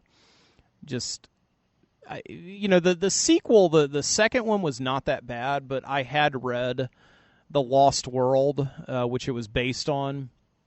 The book came out, and they made the movie from the book. So, and it just, I loved the book. The book to me was amazing. It was just a great read. It was so much fun. And then it totally confused me because the reason that they published a second book was so that they can then make a movie off of it. So they would be making double their money. It was an economical, like financial play for the Jurassic Park franchise. So it completely perplexed me when the movie came out. And it had absolutely nothing to do with the book at all. There was one scene overall in the movie that was actually in the book, and that was when the T-Rex is attacking the trailer that they're in. But everything else is just completely scrubbed. And like there was this great subplot of corporate espionage. I think I talked about this on the show a few weeks ago. That seemed like it was actually going to be in the movie because there was a scene in the trailer that was not in the finished movie where they're sitting around the engine boardroom kind of trying to talk about how they're going to salvage all the dinosaurs. And that was completely cut. I mean, I was 13 years old when that movie came out, but I was obsessed with the idea of like corporate espionage in the Jurassic Park universe because that was always kind of an underlying idea in Jurassic Park and the Lost World is the fact that this is an amazing scientific discovery, but it's been exploited by a corporation for just entertainment. Not for the good of science, but to entertain kids who were children of rich millionaires who could afford to go to this island. So, and that just whole idea was completely dropped in the movie. So I did not like the sequel that much. And then Jurassic Park 3 was just cut off. It was just a terrible movie, awful. So yeah, I have never wanted to. I have. The amount of time that I've gone on the internet in the last 15 years to see if a new Jurassic Park movie is going to be in production or going to come out anytime soon has been probably about 2 minutes. I think I maybe went on there one time back in 2004 because I had seen there was this leaked script online of the new Jurassic Park movie, and it turned out to be a fake, but it was about the velociraptors or something. They were being utilized by the American police force to go out and actually be like I think cops were going to ride around on velociraptors and enforce the law or something, kind of like you see cops at like horses at events for crowd control.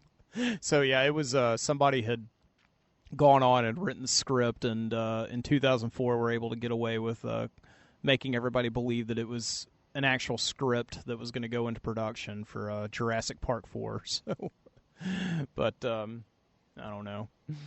But have not really been excited about seeing this new one. It just seems kind of dull. I do not have great expectations. It's but the funny thing is that this new one, it's how it was described to me. My first experience with Jurassic Park ever was it was described to me by my fourth grade teachers like there's this amusement park where the dinosaurs come out and they eat people. And I'm thinking in my mind amusement park. I'm thinking Six Flags. I'm thinking Disney World, these places I had been. And so I'm thinking, okay, there's going to be like a lot of roller coasters and stuff, and then there's just going to happen to be dinosaurs. And that was exciting. And then I see the movie, and even though it's great and I love it, it's nothing like it was described to me. So, but this new movie seems to be exactly like that. It seems to be a fully realized amusement park with like corporate sponsorship, like and rides that you can go on, and then there are dinosaurs, and then the dinosaurs get out and start eating people. So. This is the movie that I would have wanted to see when I was 10 years old. But the problem is I'm not 10 years old anymore. I'm 32, and I've kind of outgrown that a little bit. But everybody I've talked to who has liked the movie has loved it. And the problem that I have with the review that everybody who loves the movie gives it is they say you just have to turn your mind off. You have to approach this movie as if it's just a fun summer popcorn movie. And, okay, I understand that. I'll accept that. I like having fun at the movies. I mean, the problem with a lot of summer movies is that they are so brooding and so dull, and they're 2.5 hours long and everything. And it'll be fun to go in and see a movie that's supposedly fun and popcorny and just, have a good time, and campy. But what I don't like is that I have to filter the movie through all these channels in order to enjoy it. The mark of a good movie is you should just be able to enjoy it no matter what kind of mood you're in and no matter what kind of filters are going on in your mind. And, the first Jurassic Park to me is like a really perfect movie. I mean, it's a smart movie, and it's a great action movie. It's got really horrifying moments of dinosaur mutilation, and but at the same time, it manages to work in these amazing moments of philosophical dialogue between the paleontologist and the mathematicians and all those guys who are on the island, deciding whether or not it's good for science or just good for entertainment. So I think the first Jurassic Park is a really strong movie. It's just it's a perfect movie, and was perfect for its time because it was really the first time DNA, the term DNA. Was that dioribonucleic acid? Is that right? I can't remember.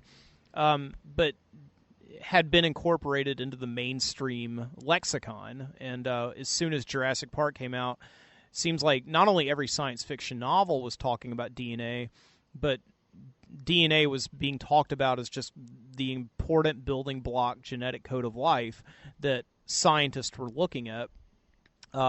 Into cloning, and they cloned Dolly the sheep, so that was a big deal. That happened like in 95 or 96, maybe earlier, I don't know. And then, of course, the O.J. Simpson trial came out, and I think one of the great big things that made that such a huge news event was this concept of DNA testing, the fact that you could actually trace the perpetrator, the assailant, back to a crime they did based on physical evidence that they left at the crime scene, and that really tapped into the zeitgeist of the culture that I think Jurassic Park helped perpetuate and helped ignite. So it was just a perfect movie. It was, in addition to being a great movie, a great screenplay, well directed, fantastic effects, and really well acted. It was just a perfect product of its time. It tapped into something.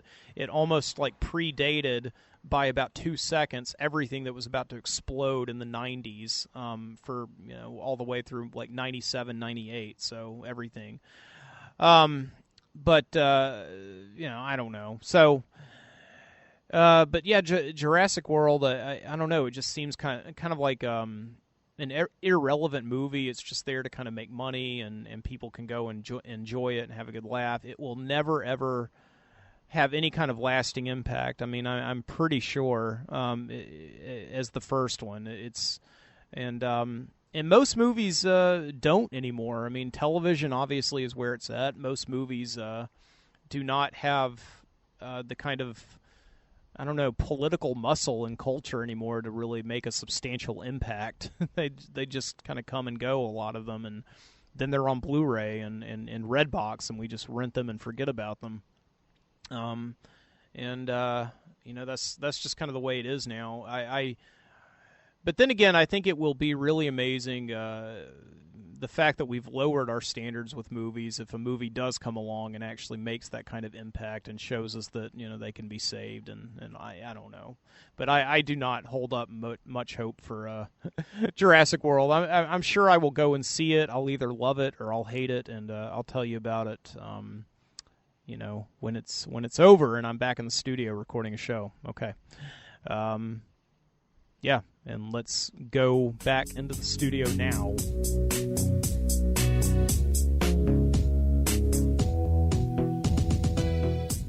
So did I like it?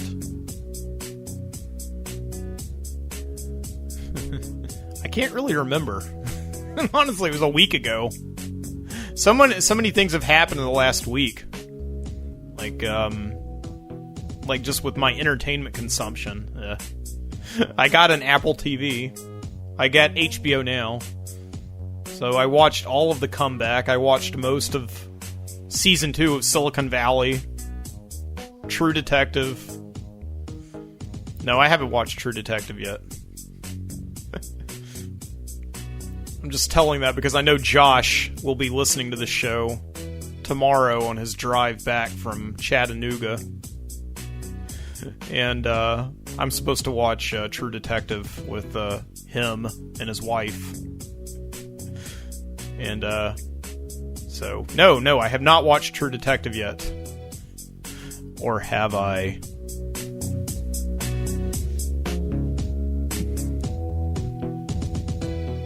So, okay, let me try and back up, because I did have some conversations with people about Jurassic World who liked the movie. I have not had a conversation with somebody who has not liked the movie. Although I know they're out there, I just haven't talked to them in person, so... So I was saying in that pre-review just now about how there are two different types of people who like this movie. There seem to be people who love it, people who hate it. And the people who hate it because they seem to be comparing it to the original Jurassic Park. And you can't do that. Don't, because as I was saying, Jurassic Park is a perfect movie. It was perfect for its time. We watch it now. It's just a really very good, solid little movie. And conversely, is that a word? What does that mean? I think I say that. I want to mean like contrarily, right? Sorry. It's like late now, and I was up until 3 o'clock in the morning last night watching Silicon Valley, so... Introducing a statement or idea that reverses one that has just been made or referred to. Okay, so yeah, that's conversely. So I'm not crazy. Conversely, the people who like Jurassic World like it because they just say, turn off your brain and enjoy a popcorny, campy movie. Which is bad because we shouldn't lower our standards with going to the movies. And I know you're going to say, okay, it's just going to the movies. Relax. Well, my problem with that statement is that movies have never cost more to make. The original Jurassic Park was made for what, like $100 million? Maybe a little more. The average movie now is made for something like $200 million.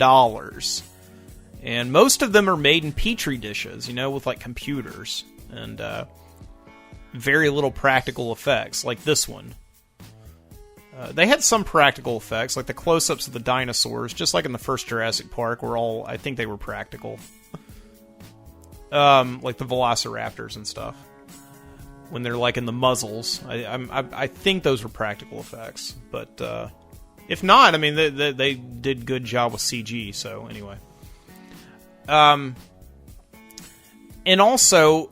movies have never cost more to go and see. They're like, I mean, it was like $30 last week to go to the movies after we got like a couple of drinks.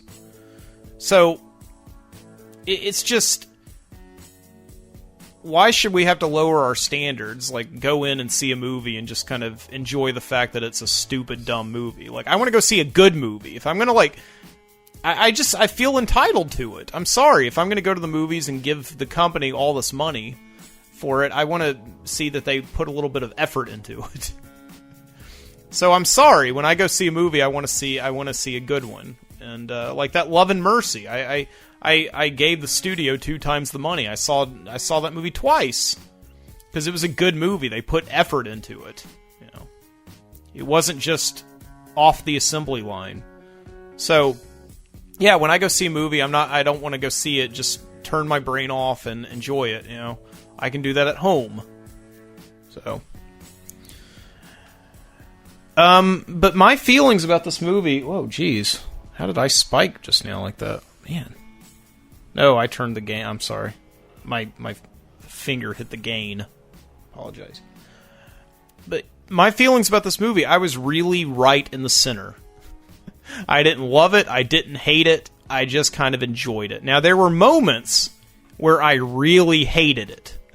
One of the subplots of this movie is that the main guy in there, this Chris Pratt, he's a dinosaur whisperer. He uses a little clicker and he can control and talk to velociraptors. Which, if we know anything from the first Jurassic Park movie, is that you cannot control velociraptors. You can put on the illusion of control, but you can't. They're too smart. They're smarter than humans. Conversely, there were moments of this movie which I really loved. I loved every moment that the movie was actually exploring the idea of the amusement park. Like, that sang to me. They really put a lot of effort and a lot of thought into, okay, what would Jurassic Park really look like if it were a fully realized amusement park? It would have rides. One great moment is that it even had, like, just dumbass teenagers manning the rides. You know, these two kids were getting on, like, a gyrosphere, you know, to go out and into the park and ride alongside the dinosaurs. And there was just this 15-year-old pimply-faced little kid just letting everybody on, and he just looked like he was just stoned out of his mind, just a total dumbass. And that was a great moment, because you go to any amusement park, and those are the kids who are manning these $1 million rides that have all these contraptions on them that can break, and if they do break, they don't really have any training to deal with it, so they're just kind of brainless. So that was a great moment. The amusement park also, like, explored the idea of, like, okay, if there are going to be all these rides and attractions, they're going to need outside sponsorships. So they have restaurants like a Starbucks there. They have a jewelry store. They have Jimmy Buffett's Margaritaville. All of this stuff where they put thought into what it would really look like is great. It's along the same lines of Jurassic Park, where, you know, you're like, if you had the technology to make dinosaurs, would you use it for science or entertainment? And if you did use it for entertainment, how would you use it? Just posing these questions, putting them out there into the ether, and then answering them in a fun summer movie like this is something that's really entertaining to me. So those were the parts that I loved. So I was just really right down the middle, and you know, the first 20 minutes of the movie are just really downright awful. They don't start out in Jurassic Park. You know, they start out in some snowy town in America where these kids are being put on the plane. So, like, the first 15 minutes are just these kids, like, traveling out to the amusement park, and it's a very just focused story.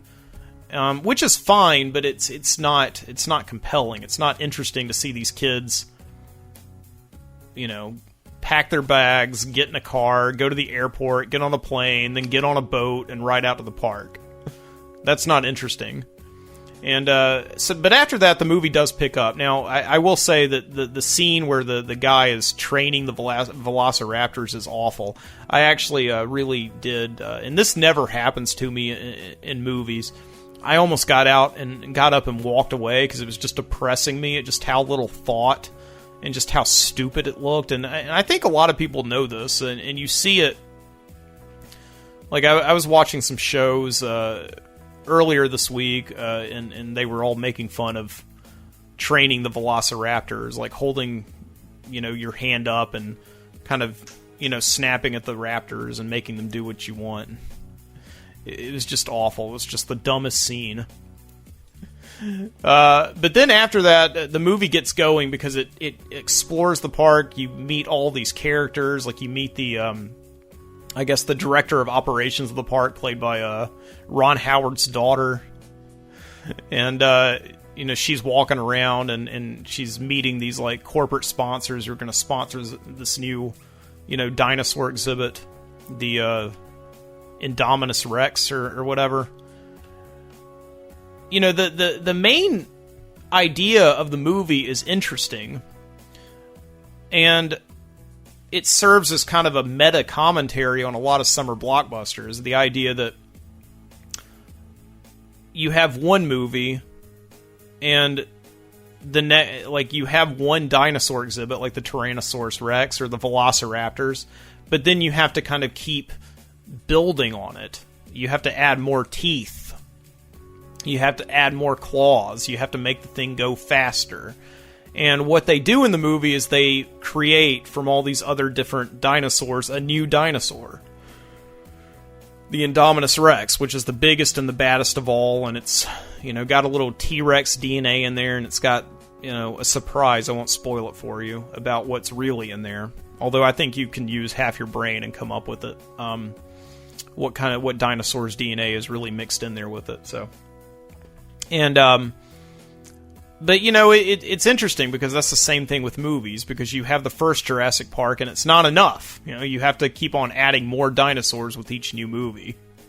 They added, like in Jurassic Park 3, they had some stupid dinosaur. I don't know what it was. And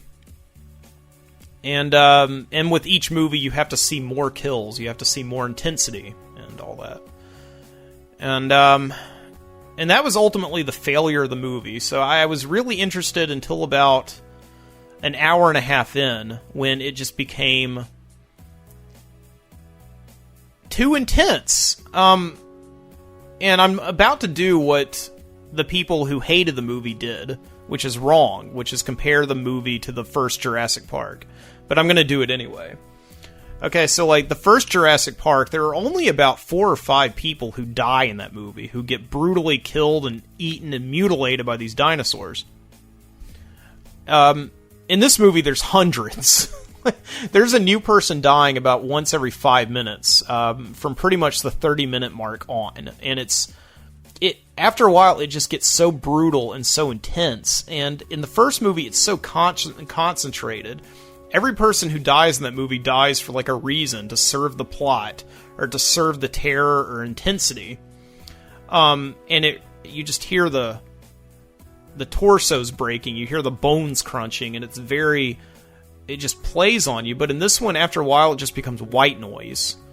And so for about the last hour of that movie, half hour, I was just staring at the screen in total blankness.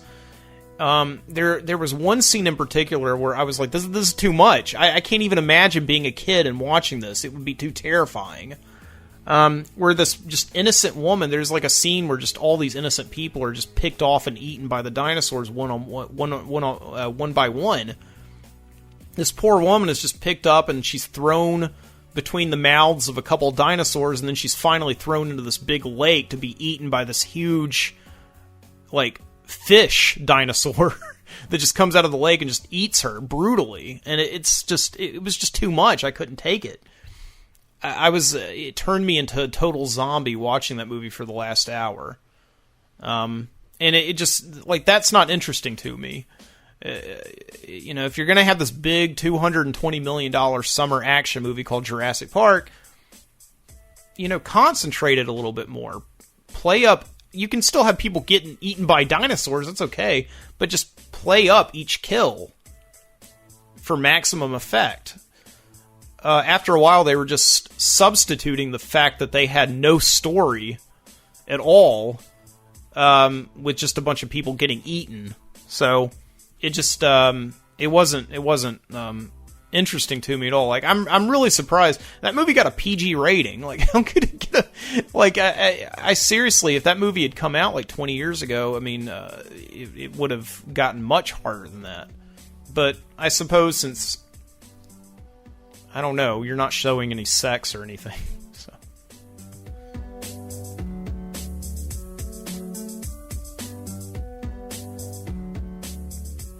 But it is funny because I was talking in the pre-review about this fake script that came out for the new Jurassic Park movie about 10 years ago about velociraptors being utilized by the American police force. That's a plot in this movie. It's absolutely true. They're not going to use them to have cops ride around on them, but Vincent D'Onofrio, Pyle from Full Metal Jacket, a jelly donut in your foot locker. Yeah, he's in this movie and he plays this military guy who wants to utilize this newfound respect or this newfound command that man has over velociraptors to put into combat zones so that the velociraptors can like attack like terrorists or something. They can like rip them apart, and that's like his whole thing that he wants to do. So, without spoiling anything, because you may want to see this movie yourself, these two subplots, the velociraptors being used as military weapons, and this Indominus Rex being bred in the lab and then breaking out, they kind of meet. And it's just, it's a big, dumb, stupid movie. And yeah, you have to turn off your brain. If you want to turn off your brain, I think you can find enjoyment of it. It's just that me, personally, I just found no enjoyment in the last hour when it was just so loose and unrestrained. And all these, like, hundreds of people, like, literally hundreds of people die in this movie.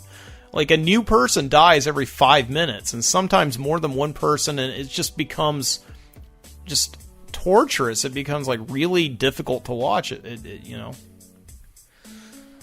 And, like, all the actors just kind of become back seats. You know, they don't have anything to do in this movie. Like, Ron Howard's daughter, you know, she's probably on the movie for, like, 30 days, and she's probably spent, like, 28 days sitting in a van pretending to drive, and meanwhile this Chris Pratt, like, he gets to be on a motorcycle riding around with all these velociraptors next to him. Like, that just would have been so it just was it was, I mean, honestly, middle of the road. What's halfway between 0 and 4 stars? 2 stars is my final review for Jurassic World, sorry.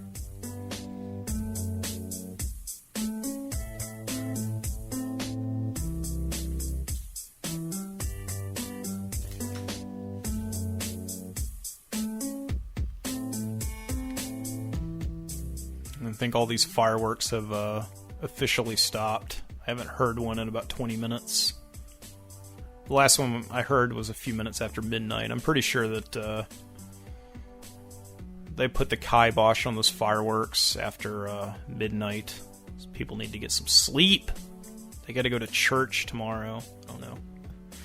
But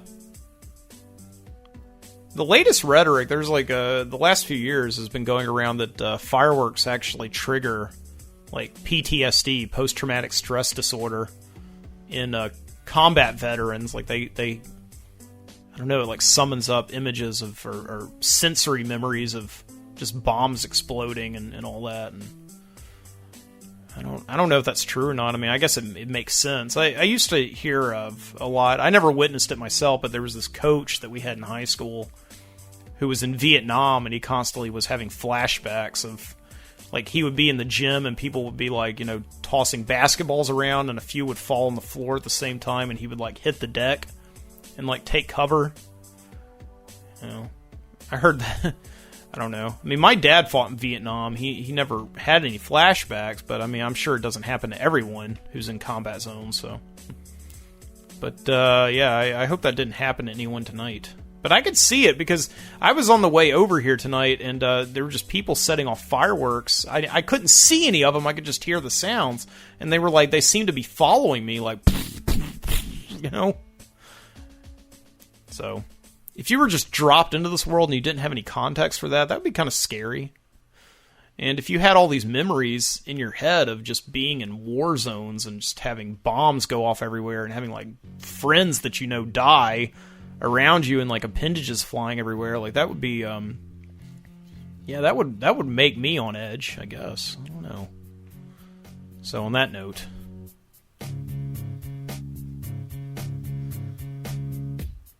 thank you for listening to The Midnight Citizen this week. Once again, I hope you had a happy 4th of July, and